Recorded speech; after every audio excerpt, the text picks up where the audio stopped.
Hello, everyone. Welcome back to the Coven. And today I decided to do an impromptu chart reading for Layne Staley, who was the singer and lyricist for the band Alice in Chains. I love music and the correlation between music and astrology. So if you like these kind of videos, I'd be happy to do more of them. This is just for fun today, just a little tidbit. Um, but let me know in the comments if you want me to do more of these. I'll do them monthly if you do. We'll look at some profiles of some really cool musicians. So Layne Staley, he passed away in 2002 to a war in which he essentially fought for most of his adulthood with opioid addiction. This is highlighted throughout his music, mainly the song Nutshell comes to mind. If you guys have never listened to the song, it's a painful, it's a tearjerker. I think it really paints opioid addiction through a new lens. In the 1990s, we were not so kind. We didn't have words like harm reduction, So I think this really paints his struggle quite beautifully. One of the best MTV Unplugged episodes that I met in history, probably. Alice in Chains were a really incredible and influential band.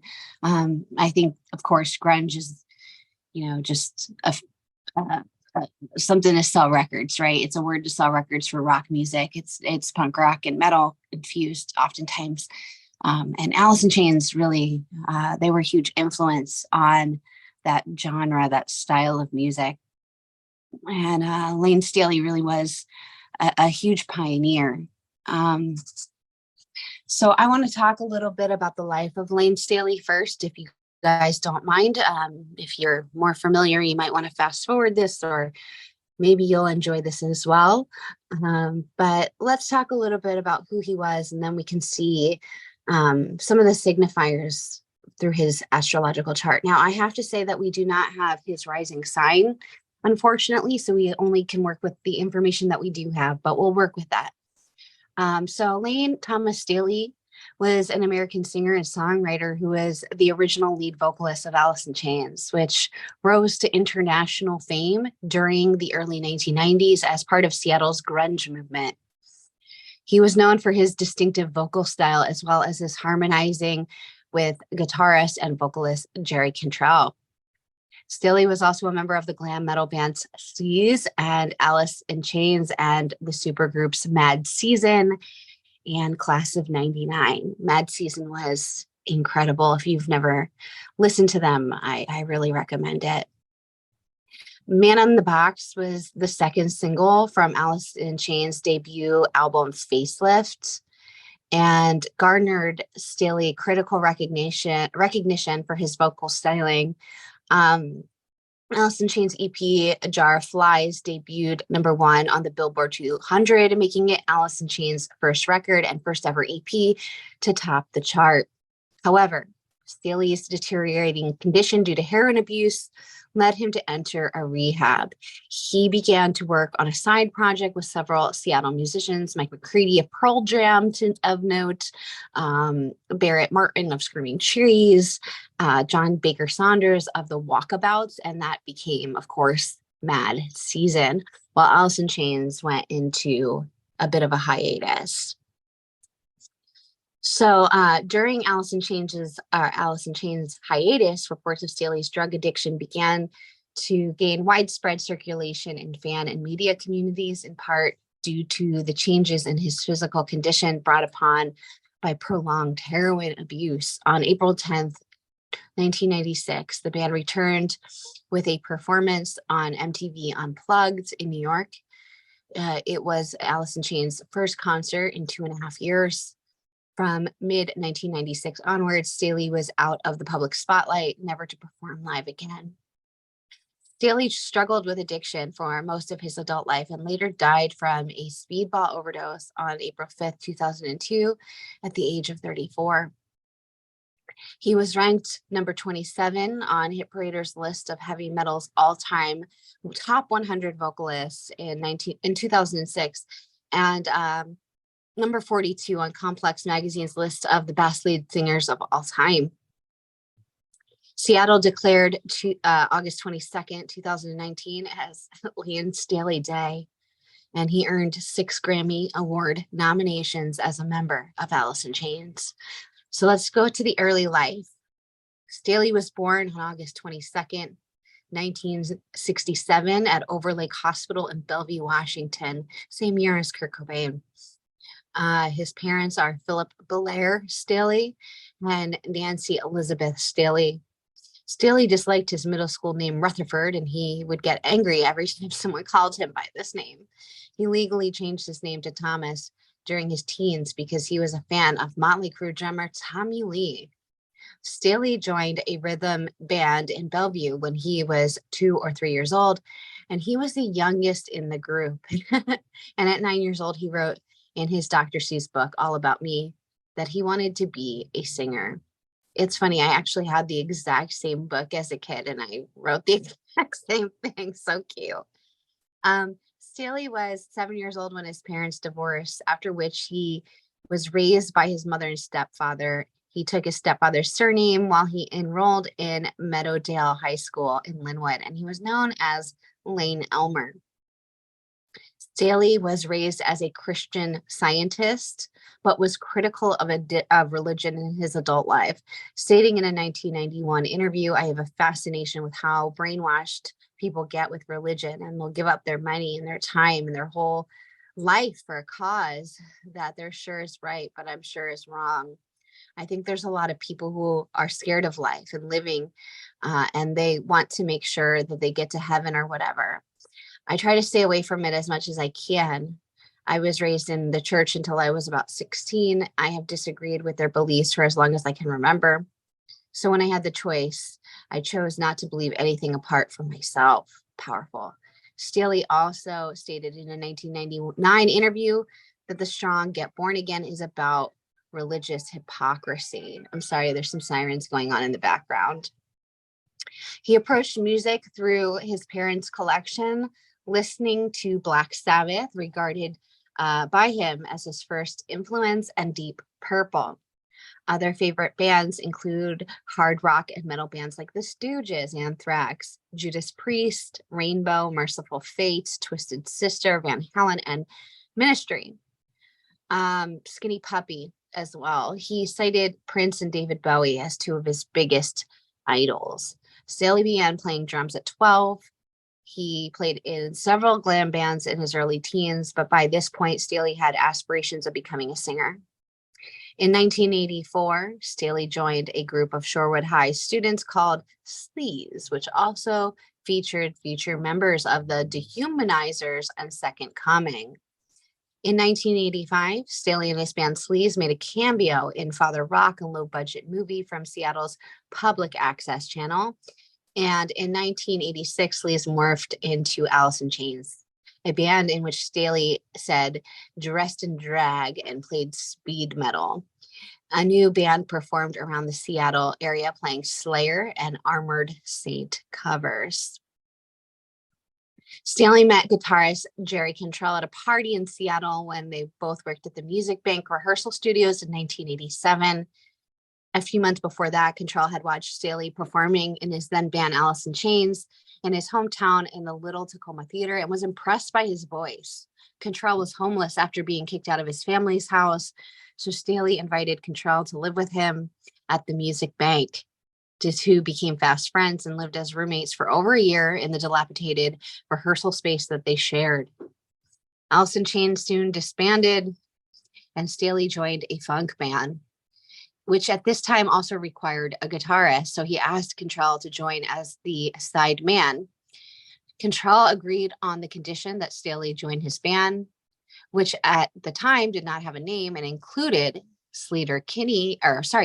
Sean Kinney and bassist Mike Starr. Isn't it funny how you see like bands names like it's so similar to a name and you say it? I don't know. Is this a me thing? Maybe. Cantrell said about Staley's voice, I knew that the voice was the guy that I wanted to be playing with rather than a skinny little Layne. I considered his voice to be my voice. Oh, that's so sweet. I love that. So Alice in Chains, they hit this major moment in where there's a shift, not only in the music scene, but it's familiar to where they're living in Washington, right?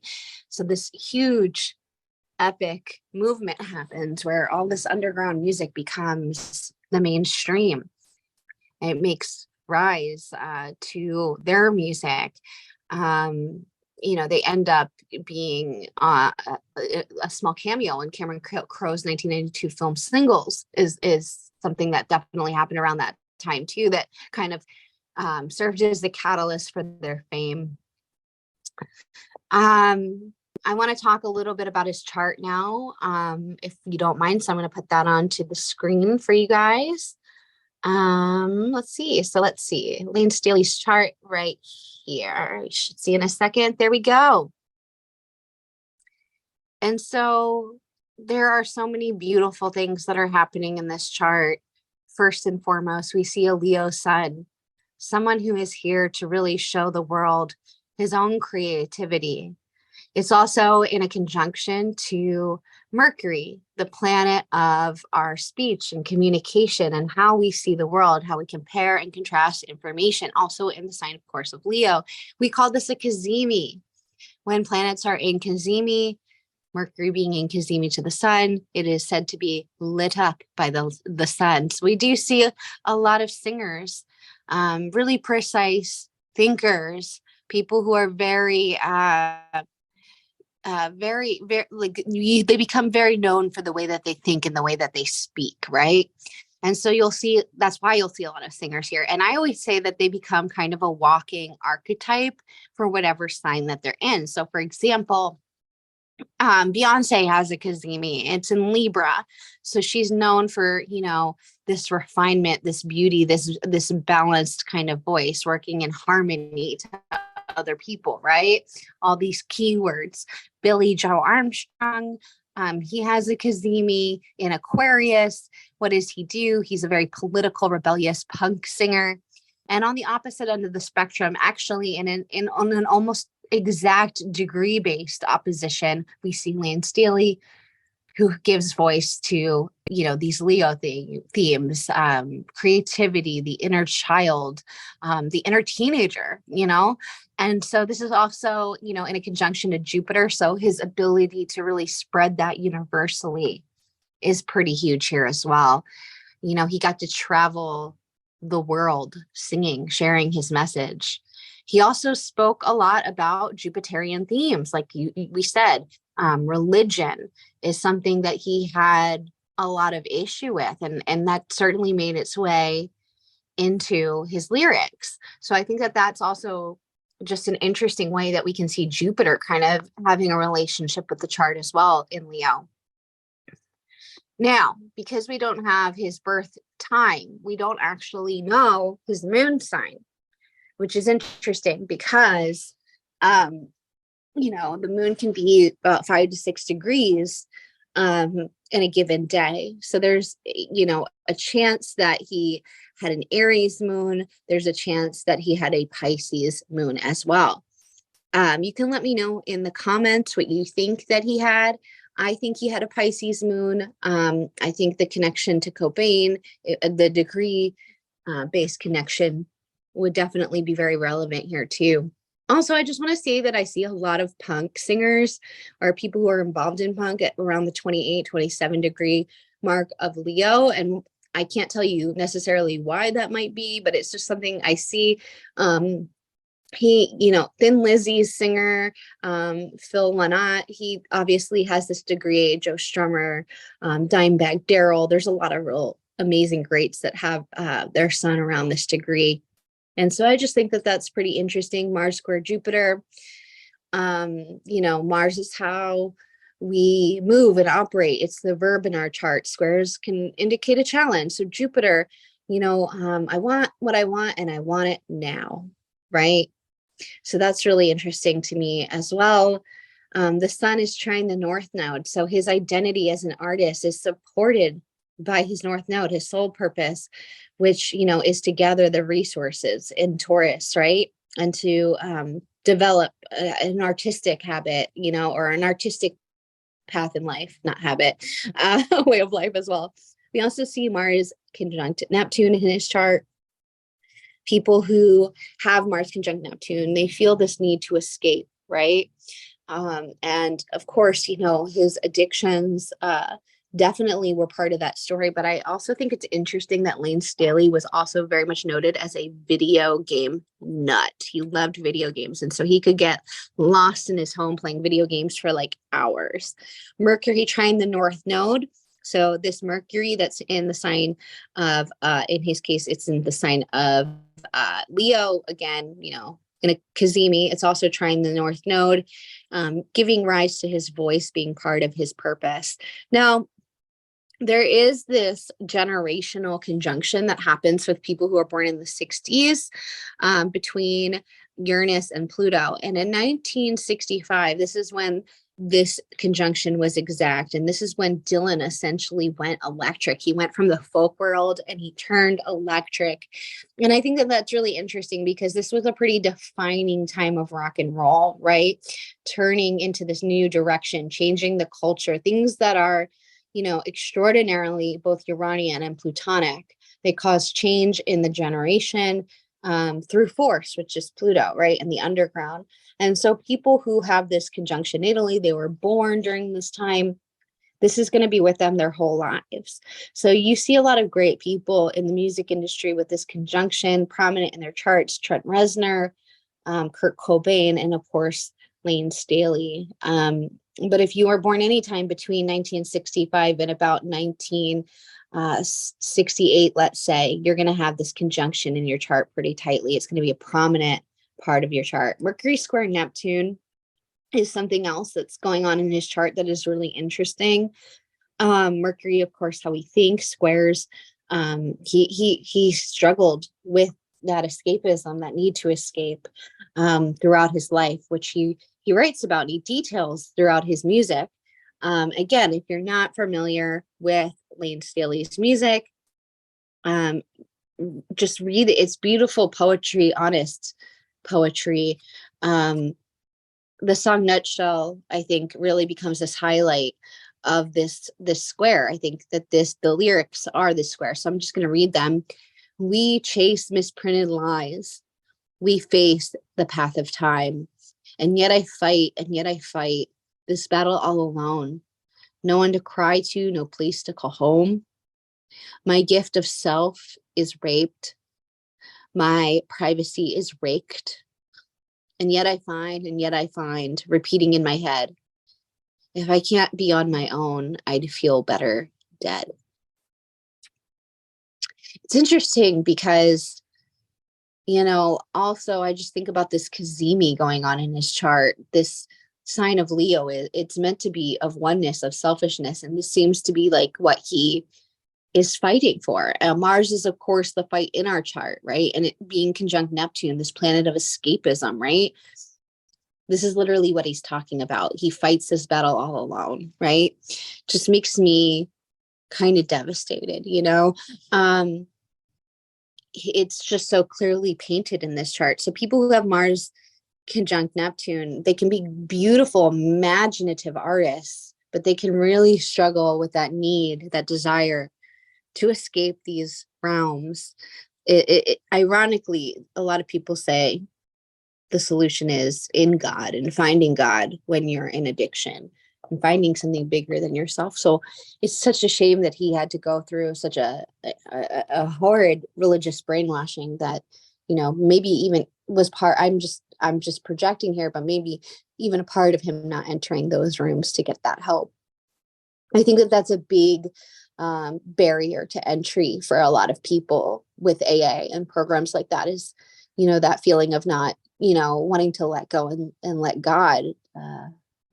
Many people are harmed by religion, and I can totally understand that as well.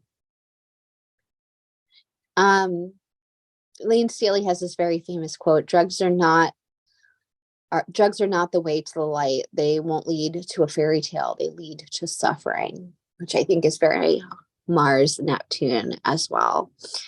So a very, very intense chart. You know, this North Node in Taurus wants him to gather the resources through his art, which he certainly had the ability to do in this lifetime. And he touched many people, you know, rising to fame during a period of time where Pluto was in Scorpio as well. So Pluto would be making these beautiful, harmonious aspects to his Chiron, how he heals people, and maybe even his moon, if it is in the sign of Pisces. So that's how we sort of see the rise of his music. But yet it was also squaring his sun and his Mercury, challenging him, challenging the way he thought, challenging the way he compared and contrasted the universe around him, and also challenging him ultimately as an artist. It would be so wonderful if we could find Layne Staley's birth time. So if anybody ever comes across that, please let me know. Another thing that we notice in his chart is this Venus retrograde. People who have Venus retrograde kind of, I hate using this metaphor, but it's pretty accurate here. They kind of have a little bit of an ugly duckling syndrome. They kind of grow into themselves. They find their values over time. It can take a little while to build that self-love. And with it, you know, in a relationship to Pluto, this is somebody who really hung on to his relationships. He loved very deeply, and he loved probably the underground and the underworld and things like that. And, you know, Pluto is cycles of death and rebirth. And it is also, you know, control and sometimes even the lack of it. Right. And so that brings me to, you know, the part of the story about Demry Parrott, who was Layne Staley's partner. A huge part of his story. I'm going to put a picture of them up on just a second. So this is the two of them. What a beautiful, magical 90s led picture. So that, you know, she's kind of seen not only as his former fiance, but also a muse.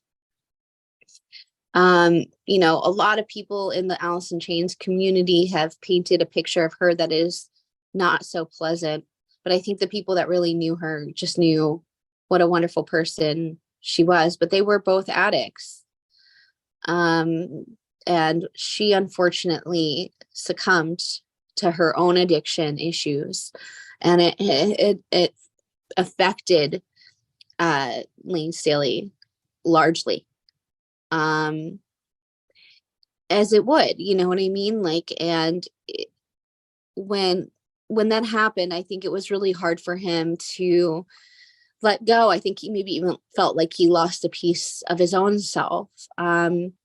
He just couldn't imagine the event happening. And so he became very reclusive after this point. This was in 1996. And there's a few songs that are actually about this in the Alice in Chains discography, particularly Get Born Again and Died. And, you know, this was a big defining event in their life.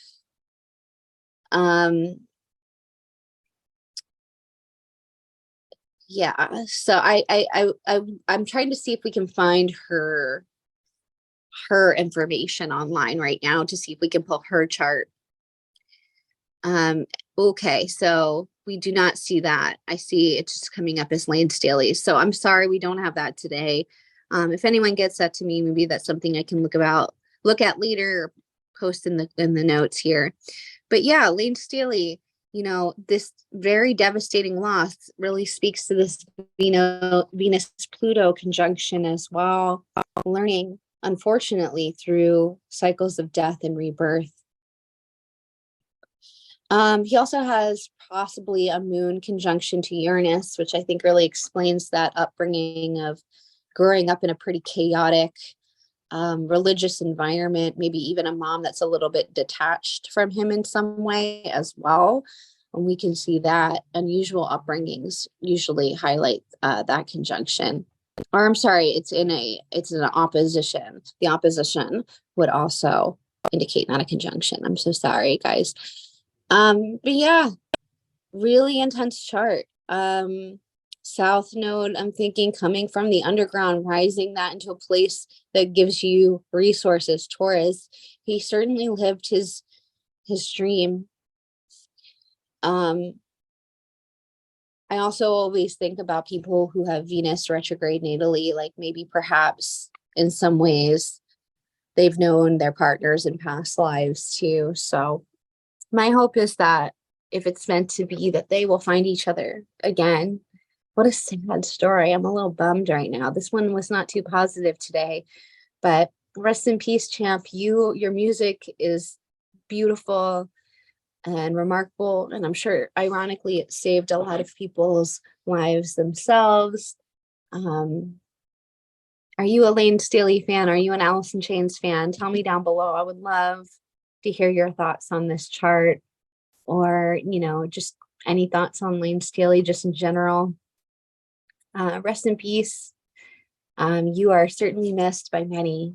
And I'll be back soon with a new biography of a musical artist. Take care. And I love you guys so much.